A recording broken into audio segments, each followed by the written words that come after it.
start with the dispersion of light. Dispersion of light. अब देखिए dispersion of light क्या होता है, बेसिक सिंपल डेफिनेशन है उसकी। आपने देखा होगा when the white light is pass through the prism then it will be split up into 7 colour component, 7 colour में स्प्लिट अप हो जाता है। इसके बहुत सारे नेचुरल फिनोमेना भी हमें देखने को मिलते हैं इन रेनी सीजन में, ठीक है। तो डिस्पर्शन ऑफ लाइट एक्चुअली होता क्या है, and first of all this particular dispersion phenomena is invented by the Newton. Newton ने सबसे पहले इन्वेंट किया ये फिनोमेना, उसने देखा है। तो क्या बताया उसमें, suppose this is the right equilateral triangle prism, and you know that prism is nothing but what, one type of transparent glass which is cut into uh, what we can say equilateral triangle shape। तो इस तरह से होता है, तो इसको तीनों side रहेगी, तो आपको पता है तीनों साइड सेम होती है। ऐसा जरूरी नहीं कि प्रिज्म आपका इक्विलैटरल ट्रायंगल ही होना चाहिए, कोई भी आप प्रिज्म पकड़ सकते हो। मैं बाद में आपको थोड़ा सा इसमें एक्सप्लेनेशन दूंगा, ठीक है। तो सबसे पहले हम कंसीडर करते हैं कि there is a prism, and suppose we consider this is nothing but the white light. Which light? White light. अब व्हाइट लाइट अगर हम इसमें से पास करेंगे तो आपको पता है कि यहाँ पे दो सरफेस होंगे। एक पहला सरफेस ये होगा जिसको कहा जाएगा इंसिडेंट सरफेस। कौन सा सरफेस कहा जाएगा इसको? इंसिडेंट सरफेस, ठीक है। अब मुझे बताओ ये ग्लास का बना हुआ है, तो रिफ्लेक्शन करेगा कि रिफ्रैक्शन करेगा?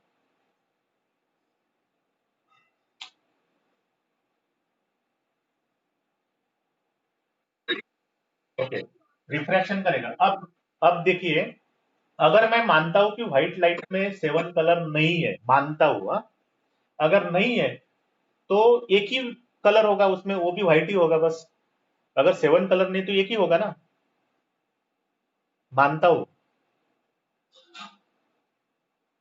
एक माइक ओपन रखो, एक माइक ओपन रखो। ओके, अगर एक कलर होता तो मीडियम तो सेम है। और मैंने आपको एक चीज बताई थी, जब भी कोई लाइट एक मीडियम से दूसरे मीडियम में ट्रेवल करता है तो उसकी वेवलेंथ और स्पीड दो चेंज होते हैं, फ्रीक्वेंसी चेंज नहीं होती है। बताया था मैंने इससे पहले लास्ट चैप्टर में, रिफ्रैक्शन में।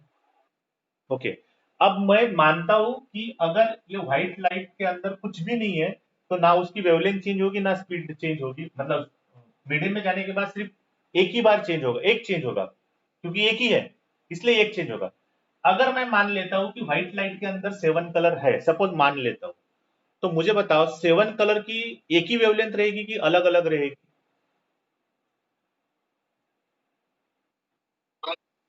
अलग अलग होगी। तो हर एक की अलग अलग वेवलेंथ चेंज होगी, तो सेम डायरेक्शन में जाएंगे सभी कलर, थोड़ा थोड़ा अलग अलग। And that is the basic thing which is invented by the Newton. मतलब इस फेनोमेना में क्या होता है कि जैसे व्हाइट लाइट यहां से रिफ्रैक्ट होता है तो it will be split up into कितने colour? 7 colour. Why? Because that light itself contain 7 different wavelength. 7 different wavelength मतलब जो भी कलर उसमें 7 कलर है, जैसे विब्जियोर उसका एक सिंबॉलिक रिप्रेजेंटेशन है, बाद में बताऊंगा। तो हर एक कलर को एक वेवलेंथ होती है, जो वेवलेंथ क्या करेगी, सेम मीडियम में अलग अलग तरीके से चेंज होगी। That's why they will not have the same path, they will be go along the different different path. And this is nothing but what, emergent plane. आपको पता है कि रिफ्रैक्शन में इंसिडेंट होता है और इमर्जेंट होकर बाहर निकलता है, तो we can say this is the emergent plane, ठीक है। तो इससे ये बाहर निकलेगी, तो एक इधर जाएगी और एक इधर जाएगी, ठीक है। तो यहाँ पे बाकी जो वेवलेंथ रहेगी वो इसके बीच में रहेगी।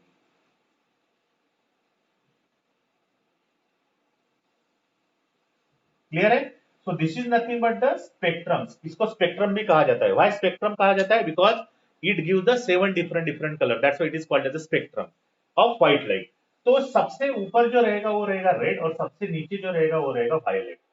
बात समझ में आई? अब देखिए यहाँ पे एक्चुअली लाइट जो है इस डायरेक्शन में जा रहा था, अगर मैं ये स्ट्रेट लाइन ऐसे खींचता हूं तो एक्चुअली लाइट इधर जाना चाहिए था। बात समझ में आई? This is the actual direction. Actual direction कौन सी थी? ये वाली एक्चुअल डायरेक्शन है। बात समझ में आई? लेकिन वो वहां नहीं गया, वो मोड़ गया। और हमें पता है रिफ्रैक्शन में हमेशा बेंडिंग होता है।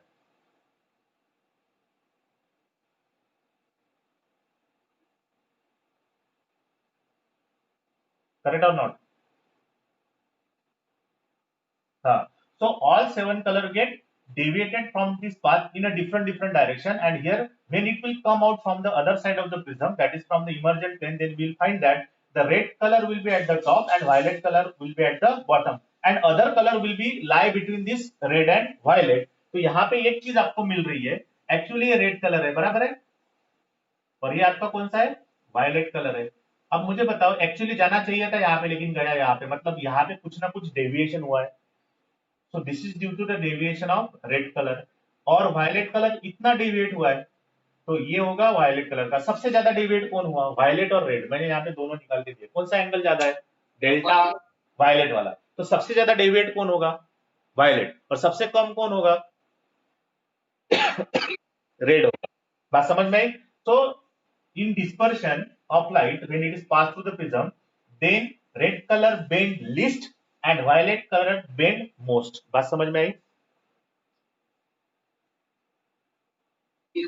ओके, ऐसा ही एक क्वेश्चन आपको पूछा था बोर्ड में, कैसा था क्वेश्चन बता रहा हूं, याद रखिएगा। कभी कभी आपको ये वायलेट रेड वगैरह नहीं देंगे, इसके रिलेटेड मैं और एक चीज बता रहा हूं, ये सीक्वेंस कैसे होता है, ये वायलेट है, रेड टू, तो वीप जी और वीप, ठीक है, ये इसका 7 कलर है, बी मतलब वायलेट, ठीक है, आई मतलब इंडिगो, बी मतलब ब्लू, जी मतलब ग्रीन, वाई मतलब yellow,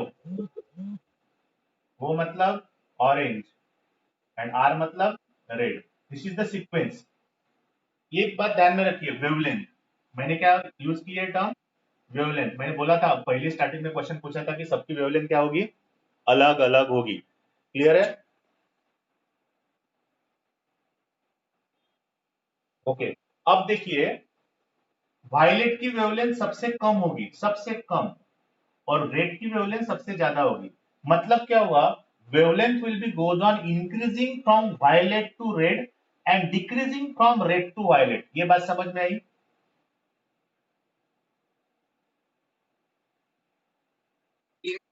red is having the more wavelength and violet is having the least wavelength, और हमें पता है कि बाकी के कलर वायलेट एंड रेड के बीच में है, तो बाकी की वेवलेंथ रेड और वायलेट के बीच में रहेगी। सबसे ज्यादा रेड की रहेगी, उससे कम ऑरेंज, उससे कम येलो, उससे कम ग्रीन, उससे कम ब्लू, उससे कम इंडिगो, सबसे कम वायलेट। बात समझ में आई? ओके, अब इसके ऊपर क्वेश्चन कैसे सेट होता है बता देता हूं। देखिए, किसी ने पूछ लिया कि यहां से कोई कोई लाइट डाला था, ठीक है, और यहां से क्या हुआ कि इस तरह से ये दो ही रेज बाहर निकले, मतलब उस लाइट में दो ही कलर थे, यहाँ पे वाई था और यहाँ पे एक्स था, ठीक है, और उन्होंने पूछा कि वेवलेंथ,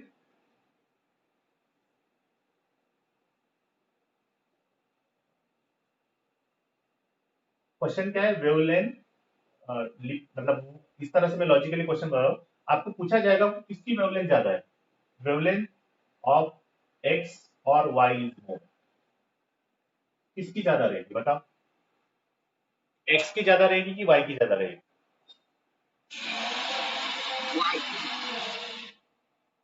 हाँ, वाई की ज्यादा रहेगी, वेवलेंथ ज्यादा रहेगी, करेक्ट ना? अब आपको डायग्राम दिख रही है, मैंने जो डिस्पर्शन की डायग्राम निकाली वो डायग्राम आपको दिख रही है?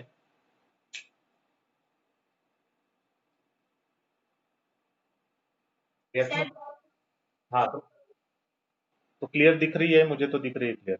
चलो ठीक है, रेड सबसे ऊपर है,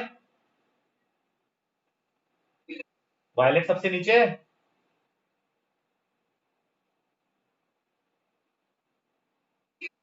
सबसे ज्यादा वेवलेंथ किसकी है, रेड की, सबसे कम किसकी है, सबसे कम किसकी है, वायलेट की, और सबसे ज्यादा किसकी है, रेड की, ठीक है। हाँ, अब मुझे बताओ सबसे कम बेंड कौन सा हुआ, रेड और वायलेट? मतलब हम एक एक कंक्लूजन निकाल सकते हैं कि जिसकी वेवलेंथ ज्यादा रहेगी वो कम बेंड होगा। मैंने ये पूछा है कि बेंडिंग किसका ज्यादा हुआ है, रेड का कि वायलेट का?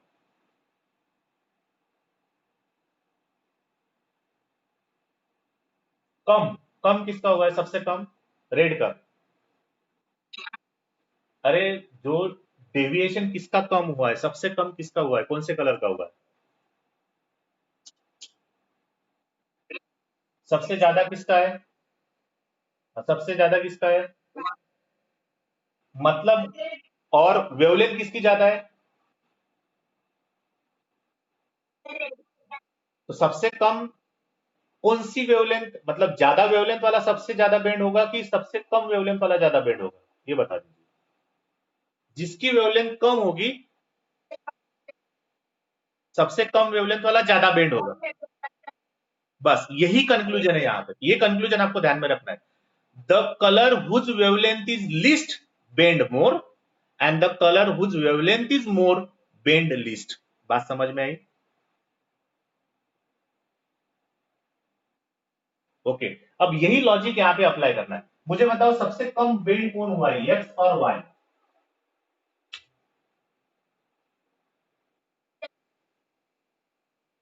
एक्स, एक्स है, वो एक्स है, एक्स। ये एक्स है और ये वाई है। एक्स बेंड कम हुआ है, तो वेवलेंथ किसकी ज्यादा रहेगी?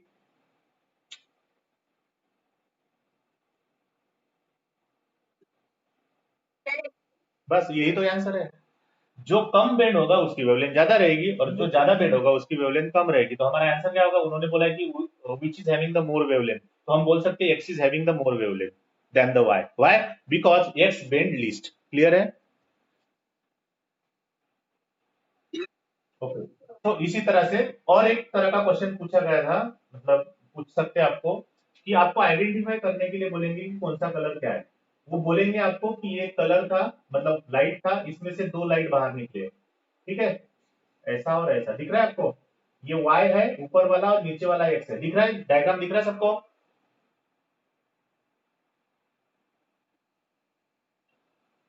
अरे यार, नेट का इशू है सब। ठीक है, अभी क्लियर दिख रहा है? हाँ हाँ। अब पहले आंसर तो दे दो इसका, क्वेश्चन बता रहा हूँ। ऊपर वाला x है और नीचे वाला y है, और आपको बोला गया कि ये दो कलर, एक ब्लू है और एक ग्रीन है। कौन सा है? एक ब्लू एंड ग्रीन, दो कलर है। अब डायग्राम दिख रही है कि नहीं दिख रही है, पहले थोड़ा सा बता दो मुझे।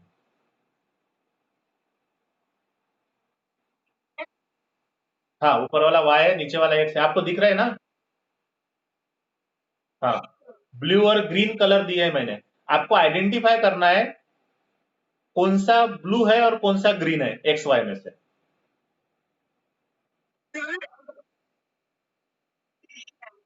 वाई कौन सा है?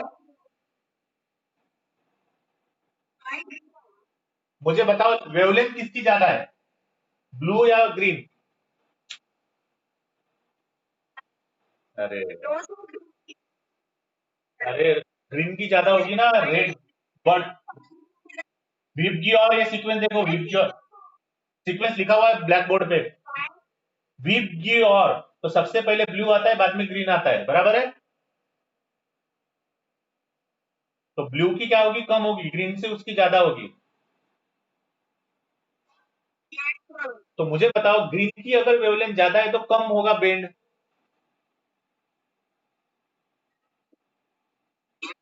तो इसीलिए y क्या होगा? ग्रीन होगा, और x क्या होगा?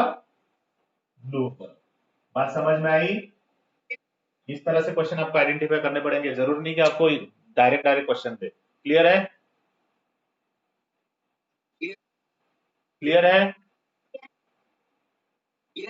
ओके। तो इस तरह के क्वेश्चन सेट हो गए। तो पहले हम देख लेते हैं डिस्पर्शन ऑफ लाइट में, सिंपली डेफिनेशन बता रहा हूं। क्या होगा dispersion of light? When the white light is pass through the prism, dispersion phenomena क्या होगा?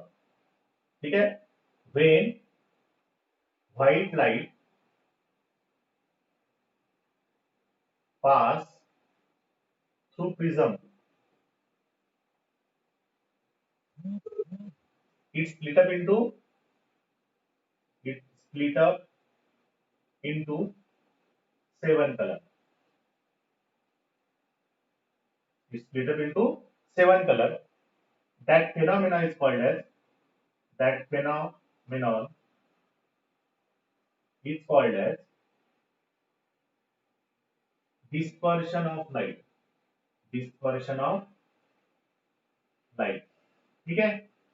उसमें कंक्लूजन क्या है? पहला, red bend least and have more wavelength, ठीक है।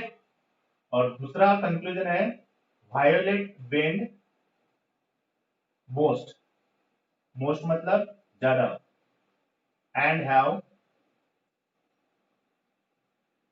लीस्ट वेवलेंथ, ठीक है। तो these are nothing but a conclusion. तो यहां से हमें एक कंक्लूजन मिलता है कि जिसकी वेवलेंथ कम होगी वो ज्यादा बेंड होगा, जिसकी वेवलेंथ ज्यादा होगी वो कम बेंड होगा। क्लियर है?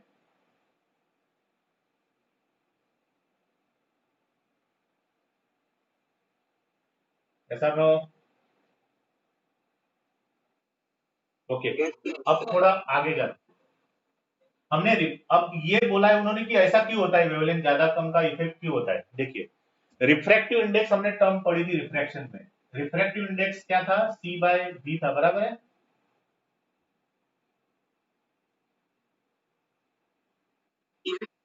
ठीक है, तो सी को हमने क्या पकड़ा है? एयर में, और बी को पकड़ा है हमने मीडियम में। तो सी मतलब speed is equal to frequency into wavelength होता है। Frequency into wavelength in air upon frequency into wavelength in medium.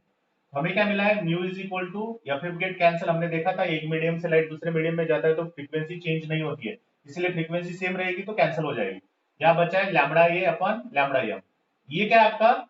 Wavelength in medium, ठीक है। तो रिफ्रैक्टिव इंडेक्स, एयर में तो कांस्टेंट ही होती है वेवलेंथ सभी लाइट की, इसीलिए तो स्प्लिट अप नहीं होते। बात समझ में आई? ओके, तो refractive index is inversely proportional to wavelength. अब इनवर्सली का मतलब क्या होता है? जिसकी वेवलेंथ कम होगी उसके लिए रिफ्रैक्टिव इंडेक्स ज्यादा होगा उसी मीडियम का। करेक्ट और not? Wavelength come, refractive index ज्यादा, वेवलेंथ ज्यादा, रिफ्रैक्टिव इंडेक्स कम। अब मुझे बताओ, सबसे कम वेवलेंथ किसकी थी? वायलेट की। तो इसीलिए उसका रिफ्रैक्टिव इंडेक्स क्या होगा? इसीलिए ज्यादा बेंड होता है। बात समझ में आया?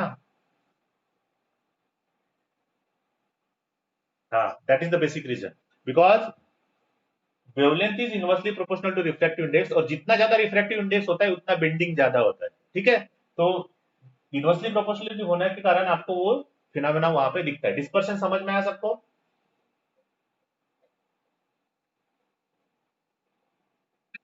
अब उसका एक एप्लीकेशन पढ़ते हैं, रेनबो फॉर्मेशन।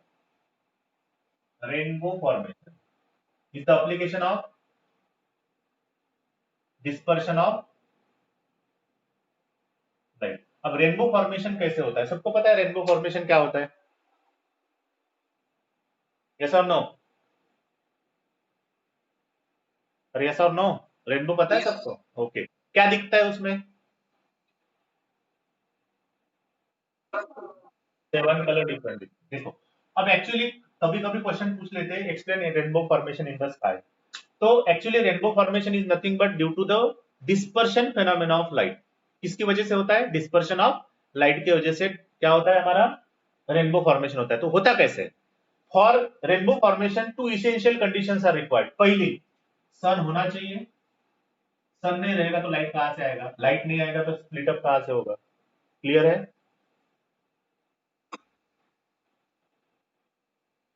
दूसरी बात, ड्रॉपलेट चाहिए। किसके? लिक्विड के ड्रॉपलेट चाहिए। मीडियम नहीं रहेगी तो किसमें से जाएगा वो रिफ्रैक्ट हो गया? क्लियर स्काई में कभी रेनबो दिखता है आपको? हाँ, तो इसीलिए ड्रॉपलेट्स होते हैं वहां पे। किसके? वाटर ड्रॉपलेट्स होंगे इसके कारण। मतलब दो चीजें जरूरी है। पहली चीज क्या होगी? सन चाहिए, और दूसरा क्या चाहिए? रेन ड्रॉपलेट चाहिए मीडियम में, एटमॉस्फेयर में। बराबर है? ओके, तो व्हाट हैपेंस देयर? अब देखिए, मैंने एक प्रिज्म की बात बोली थी कि dispersion of light is eligible for the prism. आपने देखा होगा, कोई अगर कांच का टुकड़ा, देखिए हमने रिफ्रैक्शन में ये देखा था, ये अगर ग्लास लैब है, यहाँ से व्हाइट लाइट डाला तो आपको इसमें 7 कलर दिखती है क्या, कि एक ही कलर, वही कलर दिखता है ग्लास लैब में?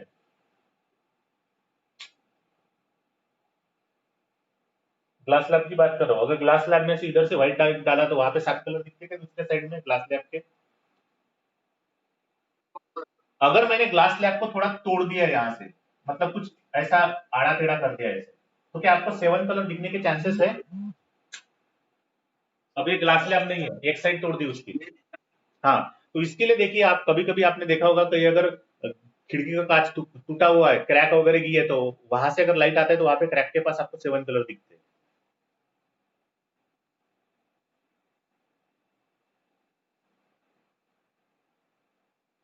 ठीक है। अब इसमें फेनोमेना क्या है, कि जो मैंने इंसिडेंट प्लेन बोला था और आपको जो इमर्जेंट प्लेन होना था, अगर इंसिडेंट प्लेन और इमर्जेंट प्लेन एक दूसरे को पैरेलल नहीं होगे तो आपको डिस्पर्शन ऑफ लाइट दिखाई देगा, अगर पैरेलल होगे तो दिखाई नहीं देगा। क्लियर हो गया दिमाग में?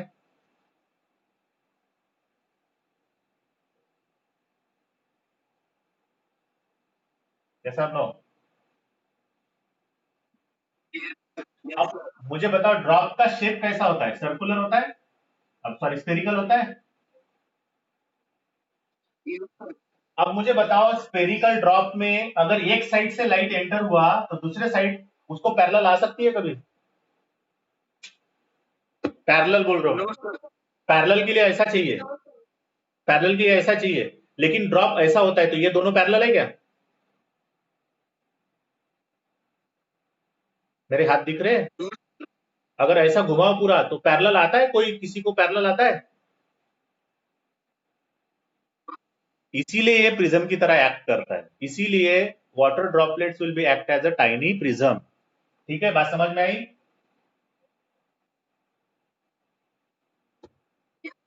तो मैं अभी थोड़ा सा बोल के आपको बता देता हूँ how the rainbow formation take place. See, when the at the time of rain falling, if the sun will be on the one side and rain falling on the other side, then tiny droplets of water will be act as a tiny prism. Small droplets of water will be act as a tiny prism. When the light will be enter into the droplet, then the dispersion of light takes place, due to which 7 color will be observed in the sky, which is nothing but the rainbow in the sky. That is the explanation for it. Clear है?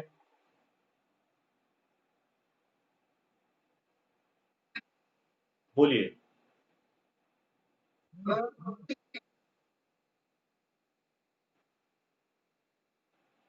नहीं नहीं, वो medium होगी ना, medium. बहुत सारे कैसे हो गए? आपको पूरा बैंड दिखता है, वो ऐसा एक एक, एक लाइन नहीं दिखती है, पूरी कलर बैंड दिखती है आपको, आपने देखा होगा कि लाइन दिखती है, छोटी छोटी छोटी छोटी लाइन दिखती है कि बैंड दिखता है? क्या दिखता है आपको?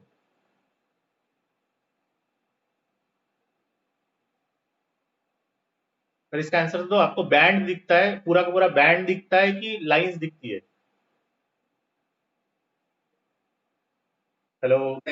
बैंड दिखता है। बैंड का मतलब क्या होता है, कलेक्शन होता है कि सिंगल होता है? बजाने वाले देखे हैं ना, बजाने वाले बैंड, बैंड बाजा बारात वाले, तो बैंड में कलेक्शन होता है कि सिंगल होता है?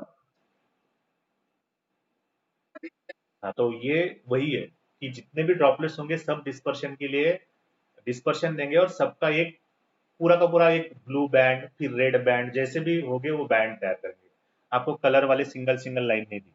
बात समझ में आई?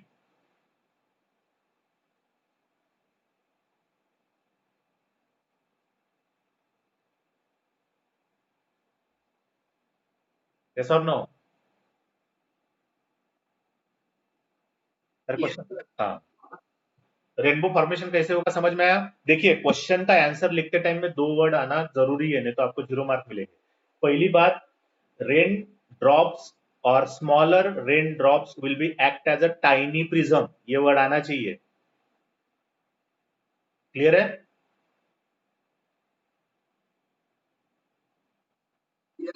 और दूसरी बात, due to dispersion of light आना चाहिए, नहीं तो मैंने देखा है last year scattering of light कोई लिखता था कुछ अलग, मतलब एटमॉस्फेरिक रिफ्रैक्शन ऑफ लाइट, कोई बोलता था रिफ्लेक्शन ऑफ लाइट। ये चीजें उसके अंदर नहीं आनी चाहिए, क्या आना चाहिए? डिस्पर्शन ऑफ लाइट ही आना चाहिए। ठीक है, तभी मार्क मिलेंगे, बाकी कुछ भी लिखो आप। क्या लिखना है? When the sun will be on the one side and rain falling on the other side, when the light will be enter into the raindrops, then tiny raindrops will be act as a tiny prism, and hence the dispersion of light takes place in it, and the white light will be split up into 7 color, which will be seen as a rainbow in the sky. ये explanation हो गया इसका. सबको समझ में आया? Yes or no? जल्दी respond दे दो यार.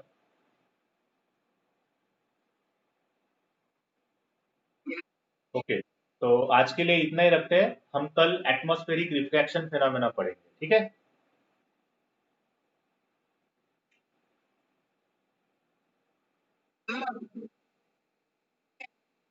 मैं नोट्स भेज रहा हूँ.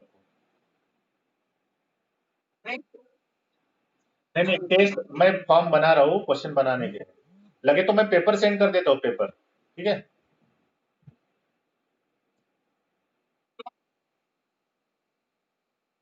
अरे वो गूगल फॉर्म पे करना पड़ता है, वो मैं करता हूँ. आप पहले पूरा लेक्चर होने दो, जब फ्री हो जाओगे तब आपको सॉल्व वॉल्व सब चीजें करनी पड़ेगी, तो इसलिए बोल रहा हूँ. हाँ बिल्कुल. अरे मैं मैसेज डालूंगा, उसके बाद डालूंगा वो. ठीक है? चलो, मैं अभी थोड़ा सा नोट्स भेज रहा हूँ इसके ऊपर, dispersion of light scattering and इसके ऊपर. बाद में फिर एक्सप्लेन कर दूंगा मैं कल से. हाँ, व्हाट्सएप पे भेज रहा हूँ, लिख के रखना नोट्स.